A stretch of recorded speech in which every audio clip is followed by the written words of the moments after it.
it's hard to really appreciate whoever wins with that character or anything of that sort when in an offline environment maybe they wouldn't have gotten nearly as far, you know? So like the whole idea of who's better, it becomes more difficult to digest when it becomes an online event. And so you kind of got to look at it as like, well, why else would I watch it now?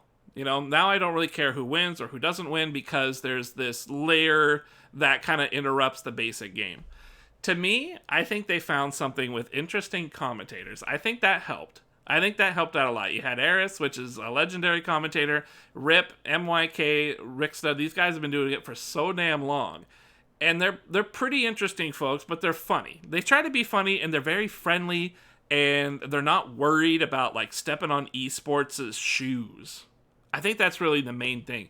Keeping it personal, you know? Couple of guys, they love Tekken. They're watching they're watching an online tournament. Yeah, that kind of sucks. It's online. It's not as good as offline. But they managed to make it interesting. And then when they were betting on shit and they were talking about the differences between online and offline, it really didn't turn me off at all. I was more interested.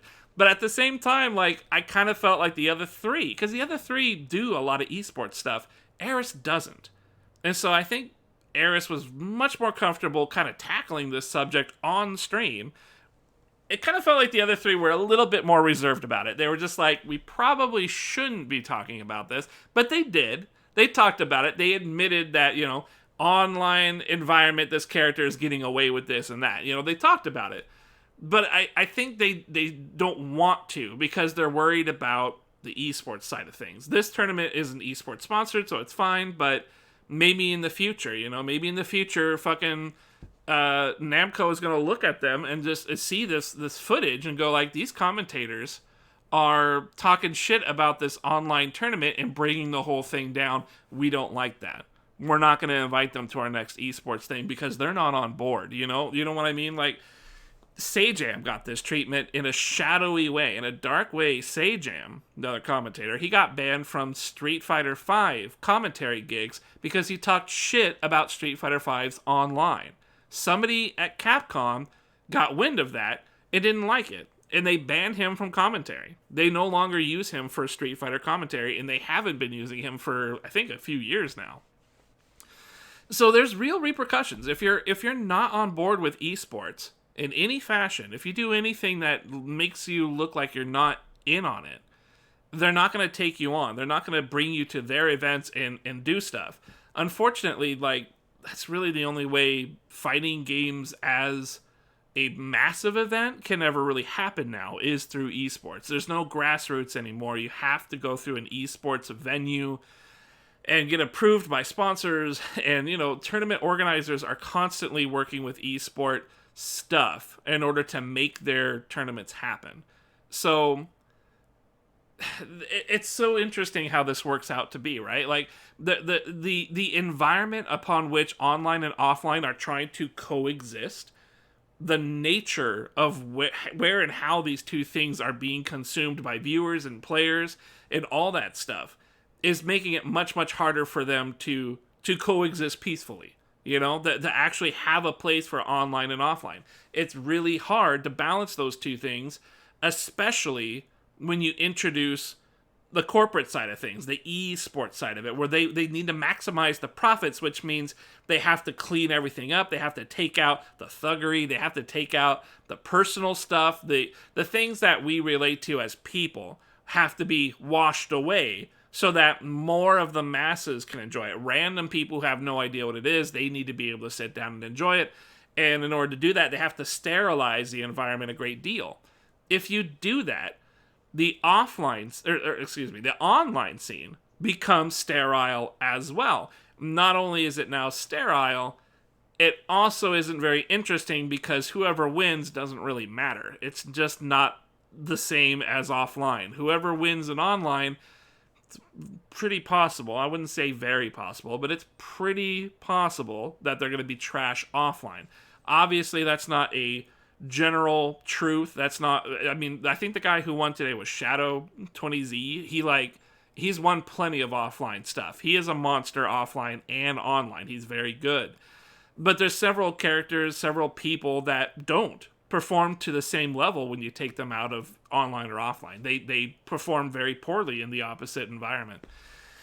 So it's an interesting thing to me. I like looking at this and thinking about it. And today there was such a big tournament about it on the offline thing, and having them talk about how it was an online environment compared to offline, and really just accepting that it was an online tournament. They accepted that this is an online thing. We're going to do it that way. We're not going to pretend that this has an incredible amount of worth compared to an offline situation. Maybe it's similar, maybe it's not. Whether you agree, disagree, none of that matters. What does matter is that we realize this is an online situation with online problems. And we will talk about them. We won't pretend that they're not there. And they won't really care about the impact it has on, like you said, snobby people will just be like, I'm not going to watch this shit. Who gives a fuck? Because, yeah, you're not going to watch this shit because you don't give a fuck. But how funny are these commentators? Like, how interesting are they? Are they getting along? Are they enjoying this shit? Like, what are they doing? They're betting on the players? All right, let's get in on this. You know, someone's going to get their hair shaved off. You know what I'm saying? Man, I don't want to give this credit, but Twitch... A lot of Twitch channels has points. They have channel points. Not bits, but actual channel points that you gain. And they're totally pointless. Like the stream person, I could have them turned on, but you have to like decide what you do once they cash out those things. You know, like if you have like $500 or whatever Twitch, but you got 500 Twitch bucks. I'll put a shoe on my head or some shit like that. You know, it's a free point system that just gains naturally while you're watching the streamer. You just gain it by watching. You tune in and you gain these points passively, and that's that. You could bet with those. You could actually use those points to bet in the channel, and they were doing that so that not only were the commentators betting with each other, they were also betting with chat, and chat would actually throw points into the mix, and it was cool. It really brought a better reason to watch the thing than just who's going to win. To me, the interaction, honestly, I mean, I'll even admit it because we're being very truthful here. Eris is a big draw because he hasn't done commentary in a long time, and he's a funny guy. He's a funny fucking dude. I think out of a lot of people who are on Twitch specifically, he's a very genuine dude.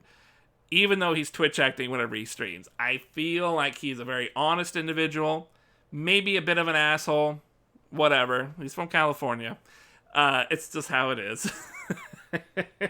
Maybe he means it, maybe he's not. A lot of people say he's a nice guy off stream, so it could just be the persona. But having him there, and then the connection that he has with everybody else, you can really appreciate that it was just a cool group of buds watching some Tekken, and you were invited to watch along with. And these guys...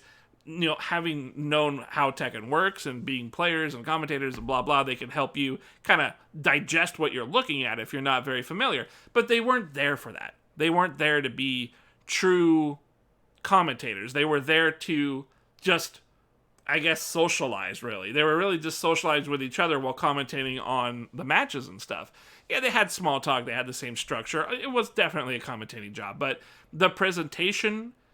was that they are not esports, that they are just having a good time watching a shit. I think that works out really well. I think that's a really good reason to watch an online tournament, is something like that. Because right now, I mean, I have a hard time really being interested, but that was interesting. I thought it was great.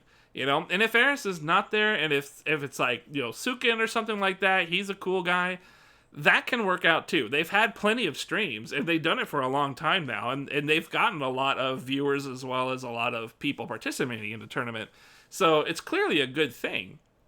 It's just if there was something that I appreciated about an online tournament that I didn't before, because I didn't hold this belief before. This is pretty new. I honestly never really cared about any online anything. Having seen this now with this combination of people and this setting and how they handled it, how they addressed it, they weren't hiding anything, they were just openly talking about the game, that was actually pretty cool. I liked it a lot. Very interesting stuff.